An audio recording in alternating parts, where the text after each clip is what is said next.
Naging pinakamalakas na bayani sa pamamagitan ng cheat system. Kabanata 1. Patayin siya, patayin siya. Patayin siya sa utos ng Beast King. Ibagsak ang banal na parusa. Banal na parusa. Banal na parusa. Hala, ano ba itong lugar na ito? Bakit ito nangyayari? Sa loob ng libu-libong taon walang sino mang tao ang nangahas na tumapak sa ating banal na lupain. Ito ay isang deklarasyon ng digmaan. Deklarasyon ng digmaan. Deklarasyon ng digmaan. Mga kasuklam-suklam na tao, hindi nila tinutupad ang kanilang mga pangako. Ha!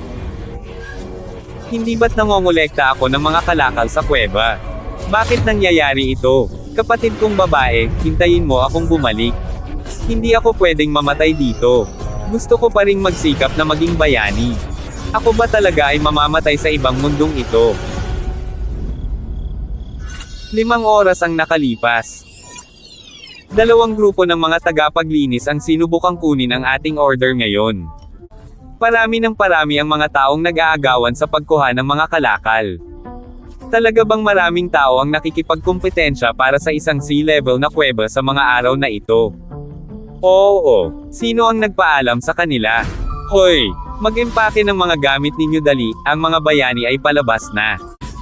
Sish, Tsuyoshi Terra na. Okay, papunta na ako dyan. Nag-aalala pa rin ako tungkol sa mga kuweba kamakailan, nakaramdam ako ng takot kapag lumalapit ako sa sea level na kuweba, hindi ko maisip kung anong uri ng kahangahangang karanasan ang mayroon ang isang mataas na antas ng kuweba. Ha! Ang sea level ay napakadali. Madali nating makokolekta ang ating mga gantimpala mula sa alyansa. Tama ka. Hahaha. Salamat sa inyong pagsusumikap. Pwede na ba kaming pumasok? Oo. Sige na. Ang pangalan ko ay Tsuyoshi. Dahil sa mahinang pisikal na kondisyon, nabigo ako sa matapang na pagsubok. Ngunit, sa wakas ay nagbago sa isang trabaho na tinatawag na tagapaglinis. Karaniwang kilala bilang rug picker. Kapag matapos ng mga bayani ang kanilang operasyon sa pagsugpo, sila ang espesyal na responsable para sa pag-recycle ng mga nalalabi sa kuweba. Simulan nila agad ng mabilis. Ang kuweba ay magsasara sa loob ng 4 na oras. Lahat, mangyaring tapusin ang pagkolekta at magtipon dito sa lalong madaling panahon. Naiintindihan namin. Ha! Ito ay fragment ng isang warrior shield. Hahaha. Hindi na masama. Nakahanap agad ako ng magandang bagay. Haha. Kadalasan mayroong mas maraming magagandang bagay sa kailaliman. Maghahanap pa ako sa loob. Makalipas ang 3.5 oras. Ito ay imposible. Paanong nangyaring iisa lang ito? Hoy, Tsuyoshi, ang kuweba ay malapit nang magsara. Bilisan mo at magtipon dito ng mabilis. Okay, malapit na akong matapos dito. Kailangan kong bilisan, habang may huling sandali pa, kailangan ko pang makahanap ng ilang bagay. Ngayon, ang pera ay hindi sapat para sa pambayad ng isang araw na pagpapagaling sa aking kapatid na babae. Ha! Bakit merong balon dito? Kung mayroong isang kumpletong piraso ng kagamitan sa loob, kung gayon ay hindi na namin kailangang mag-alala tungkol sa bayarin sa ospital ng aking kapatid na babae sa loob ng 1 linggo.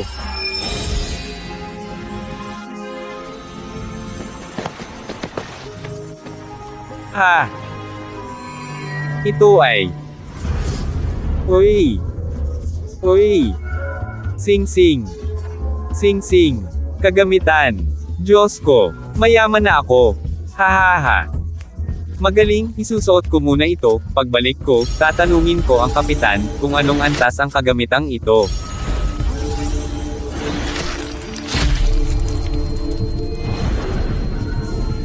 Ah! Masakit! Anong nangyayari sa singsing na ito? Nakilala na ng Boundless Ring ang may-ari nito, hindi maaaring alisin o ilipat. Malapit nang magbukas ang Boundless Passage. Saan galing ang boses? Pinuno ng pangkat, ha? Boses ni Tsuyoshi iyon ha. Si Tsuyoshi ay isang napakasipag na binata, sayang naman, may oras pa naman, hintayin pa nila ito ng ilang sandali. Magsimula na sa parusa ng langit. Hindi ako pwedeng mamatay dito. Nakailag ito. Hindi ako mamamatay dito, mga bastardo. Ha. Tanga. Sinong may sabi na isang beses lang ang banal na parusa? Hindi pwede ito. Ang walang hangganan na singsing. Na-activate na ang God-chosen system, nakatali sa sistema, sinimulan na ang pagsasaayos ng katawan. Bakit buhay pa rin ito? Ang sistema ay nagde-detect, mag-import ng mga kasanayan. Ang Divine Eye. May bagay na tumatawag sa akin. Pag-input ng Divine Inventory. Pag-input ng kasanayan, Absolute Duplication. Hindi ito maaari. Imposible. Paanong nakalapit ang taong ito sa martilyo ng Panginoong Hari? Sinong tumatawag sa akin? Pag-input ng mga espesyal na katangian. The Chosen One.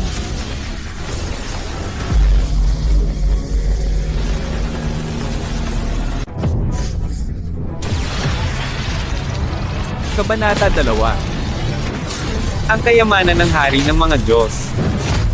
Divine King Hammer. Tinawag mo ako, kaya gagamitin ko ang kapangyarihan mo. Natanggap mo ang Divine Hammer. Naabot mo ang Antas 3.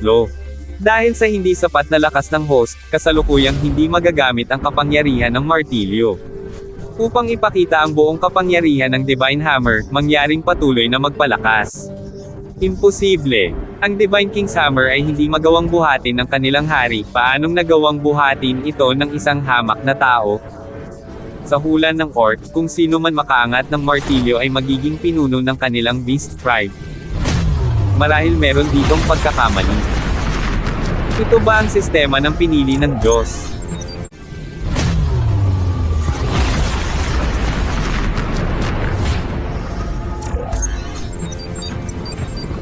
Ang ating dakilang pang-general.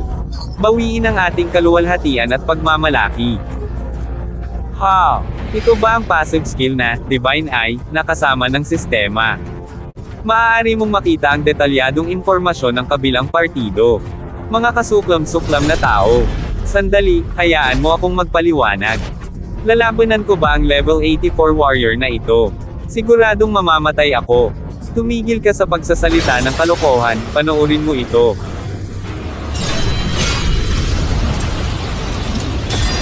Ang sakit ng mga kamay ko sa gulat. Hinarang din talaga nito ang impact slash ko. Marahil dahil ito sa Divine Hammer, kakayanin talaga nito ang impact at vibration ng pag-ataking iyon. Magpasalamat ka sa kapangyarihan ng banal na martilyo ng aming tribo. Ngunit sa susunod na atake, hindi ka na siswertehin. Hayaan mo akong magpaliwanag. Hindi ako galing sa mundong ito. Hindi na iyon mahalaga. Mamatay ka. Absolute Duplication. Active skill activated. Ilagay ang kamay sa puso ng iba. Ang ibig sabihin, iyon ay kurutin ang dibdib ng ibang tao, tama ba? Wow! Optional ba ang lahat ng ito para sa akin? Nangahas kang pahiyain ako, pumunta ako sa impyerno. Manyakas. Mapapahusay din ng Divine Hammer ang kasanayang ito, iyon nga. Ganap mong ginaya ang kakayahan. Shake the earth. Sabi ko, hindi ako pwedeng mamatay dito. Paanong kaya mo rin gawin ito?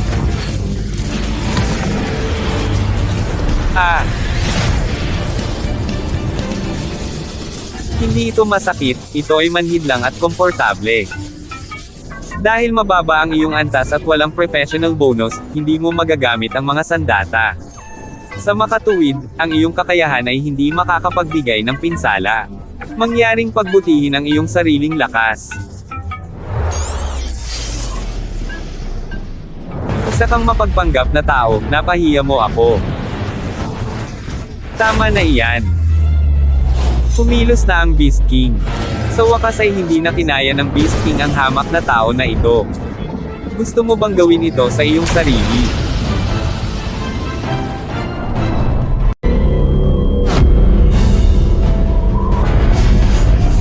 Lumuhad ang Beast King. Parang ikaw talaga ang pinili ng Divine King's Hammer. Mga tao, marahil ito ang kaayusan ng Diyos. Sa loob ng libu-libong taon, siya ang tanging kandidato na kinikilala ng Divine Hammer. Mga kapwa tribo, ilang taon, walang sino man ang nagtaas ng banal na martilyo na ito. Ngayon ang taong ito ang nakabuhat. Nakuha ang pag-aproba ng Divine Hammer. Kung ang taong ito ay magiging pinuno na maaaring mamuno sa ating mga beastman, bakit hindi nila hintayin at tignan? Sa katunayan, sa sinaunang hula ng aking lahi, sinumang makabuhat ng Divine Hammer ay siyang napiling susunod na pinuno. Ngunit hindi ito isang beastman. Oo nga, isang tao ito. Dakilang Beast King, hindi ka ba nagdududa sa iyong desisyon? Dahil isa itong tao. Paanong ako nagkamali? Sinabi ba sa hula na ang magiging pinuno ay Beastman? Ang subordinate na ito ay hindi mangahas. Walang itinatakda sa hula kung ito ay isang Beastman. Bata, anong pangalan mo? Ako si Tsuyoshi Tsukishiro. Tsuyoshi, kung handa kang dalhin ang pag-asa ng ating bayan, palalayain kita, ngunit ngayon ikaw ay sobrang mahina. Dapat kang bumalik mula sa iyong mga pagsubok sa loob ng isang taon. Susubukan kita pagkatapos, kung mayroon ka bang mga kwalifikasyon upang maging pinuno ng ating bansa. Ngunit kapag hindi ka bumalik, ang espiritual na marka na ito ang maghahanap sa iyo para patayin ka kahit saan ka man naroroon. Sa ganitong paraan ay masisiyahan ang aking tribo. Paano mo ito tatanggapin? Isa itong pangako. Tanggapin mo ito. Tanggapin ang kalayaan at maging mas malakas. Naalala ko isa ito sa paparusahan na nasa likod ko. Divine Eye Activate. Habang nabubuhay ka, may pag-asa. Huwag kang sumuko sa himalang ibinigay sa iyo ng Diyos. Pangalan, wala. Pamagat, wala. Level, antas 72. Klase, Orc Warrior, maikling espada. Armas, wala. Tama ba ang nababasa ko? Antas 72 female warrior. Sobrang malakas. Ngunit bakit kailangan niyang tumanggap ng banal na parusa tulad ko? Salamat. Tama siya. Ang lahat ng ito ay dahil sa himalang binigay sa kanya ng Diyos. Unahin ang kaligtasan. Hinihintay pa ako ng kapatid kong babae. Kailangan ko munang bumalik sa mundo ko. Sige. Tatanggapin ko na, ngunit meron akong hiling, gusto kong isama siya para tulungan ako. Isaalang-alang ito bilang pasasalamat sa pagpapaalala sa akin.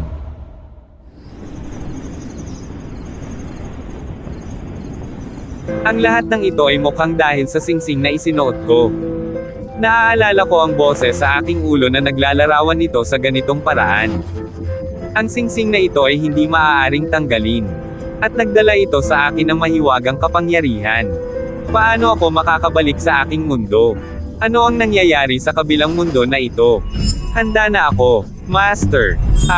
Master. Oo, Master, niligtas mo ang buhay ko. Ang buhay ko ay sa iyo.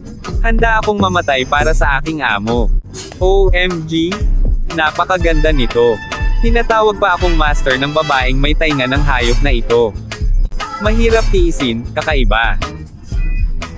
Hindi na kailangang maging magalang, hahaha. Hindi. Baka hindi maintindihan ni Master kung ano ang ibig sabihin sa akin nito ngayon. Binigyan mo ako ng pangalawang pagkakataon para mabuhay. Mula pagkabata hanggang pagtanda, si Master lang ang tumayo para sa akin. Handang tingnan ako sa mata at magpasalamat. Mangyaring hayaang tawagin kitang Master. Ito ang aking mapagpakumbabang kahilingan. Yun. Buti naman. Nasa sayo, bahala ka. Hahaha. Gabi na, Master, pero na. Napakaamo at kahangahangang mundo. Hindi. Hinihintay pa ako ng kapatid kong babae na bumalik. Ano ba itong iniisip ko? Ang iyong boundless ring ay na-unlock. Maaaring i-activate ang walang hangganang daanan. Pakitandaan na ang oras ng cooldown ng daanan ay 24 na oras pagkatapos nito. Tama, ito ang walang hangganang daanan. Maaari ko bang automatikong simulan ang daanan na ito upang bumalik? Bumalik at simulan ang daanan. Hindi pa ba aalis si Master? Gaya ng inaasahan, ang pakiramdam ng nasa space-time distortion ay ang pinakamasama.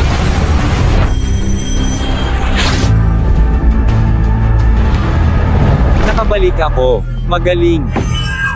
Ang mga mahiwagang kakayahan na ito ay nasa antas 3 pa rin. Umiiral din ang realidad. Ngunit ano ang mayroon sa banal na martilyo? Ang iyong personal na data ay ibinabahagi sa pagitan ng dalawang mundo, ngunit ang iyong kagamitan ay hindi maaaring gamitin ng direkta. Ang mga bagay ay dapat ilagay sa iyong espiritual na inventaryo upang palitan at magamit. Ah, ganun pala. Ang mga antas ng dalawang mundo ay interoperable. Maaari kang mag-upgrade kahit saan. Ang martilyo ay automatikong inilagay sa inventaryo. Kaya ibinalik din sila sa totoong mundo. Ang kasalukuyan kong antas ay antas 3. Hindi ba sinasabing, "Hoy, Tsuyoshi, anong sinisigaw mo? Ang kuweba ay magsasara na, kailangan na nating lumabas." Tito, bakit nandito pa kayo? Di ba matagal na akong wala? Anong pinagsasabi mo? Nakita ka naming bumaba sa balon at pumunta kami para tingnan ka dahil nag-aalala kami. Sige na, umakyat ka na. Huwag nang tumulala pa. Ang pasukan ng kuweba ay malapit nang magsara. Naiintindihan ko na, ang oras ay tumigil. Hanggat naglalakbay ako sa ibang mundo. Ang oras sa mundong ito ay huminto. Maghintay hanggang sa bumalik ako. Ang oras ay patuloy na lilipas. Ito ay masyadong mapangahas. Ito ba ang kabilang mundong ginagalawan natin? Ito rin ba ang estado kung saan humihinto ang mundo? Sino kaya ang orihinal na may-ari ng singsing na ito? Kapitan, gusto kong magtanong. Naaalala ko, bukas ay ang araw para sa susunod na awakening test, tama ba?